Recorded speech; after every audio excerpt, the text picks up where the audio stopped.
Calls for Kristi Noem to be impeached have now reached a fever pitch. And none of that is surprising, obviously.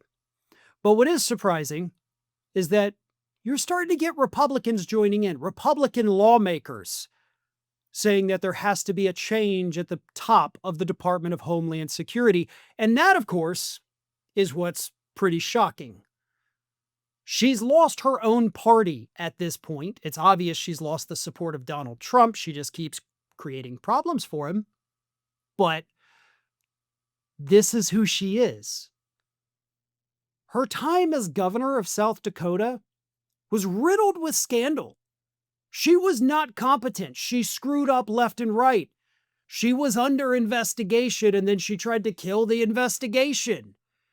She is a horrible, incompetent, and very stupid person, so none of what's happening right now should be surprising.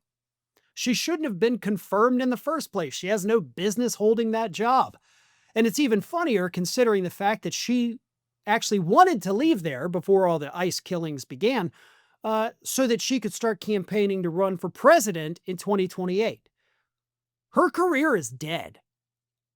And she likely won't even finish out, I say, the first half of this year in the position that she is. And if she does, she'll just be impeached next year when Democrats take back over Congress. But here are some statements from Democrats about Kristi Noem just this past week. Jared Moskowitz told colleagues that if Noem insists on remaining in her position, we will have no other option but to begin impeachment.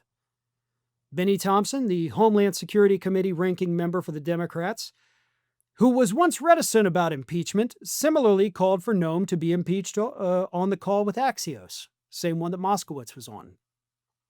New York Governor Kathy Hochul said, Noem has forfeited her right to lead. I'm calling on her to resign. Gregory Bovino must also be fired. He's the Border Patrol senior official.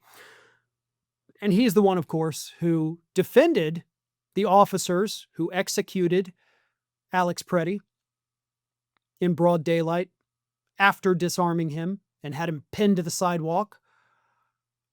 Bovino said that those people were doing that because he was assaulting them. The man pinned to the ground was assaulting them. And of course, video showed that he was a dirty liar. Bovino has to go, and Noem has to go. But what's really interesting about the Kristi Noem thing is that last week, before Saturday even happened, 3 new polls came out showing that a majority of the public overwhelmingly disapproves of Kristi Noem. The first one is a poll from YouGov that showed that only 28% of Americans view Noem favorably. An Emerson College poll found 38% view Noem favorably, but 45% view her unfavorably. An Angus Reid Institute poll found only 32% approve of Noem, while 48% disapprove. So poll after poll after poll before the execution of Alex Preddy showed that a majority of people in this country, or at least a plurality, I should say, think that Noem is worthless, think that she sucks at her job, and they don't want her to have that job. So removing Kristi Noem via impeachment is not a partisan thing. It's what the public wants. And it's also justified. So when you have something that's justified, like impeachment, you have cause for impeachment, and you have a majority, or at least plurality of the public, I imagine it's probably a majority now, saying, we don't want her there. The only question that remains is, what are y'all waiting for? This could be a bipartisan moment where both parties come together to remove this incompetent and dangerous buffoon from her position of power. Thanks for watching, and if you are not already subscribed to the channel, please do so, and do not forget to like and comment and share widely among your friends.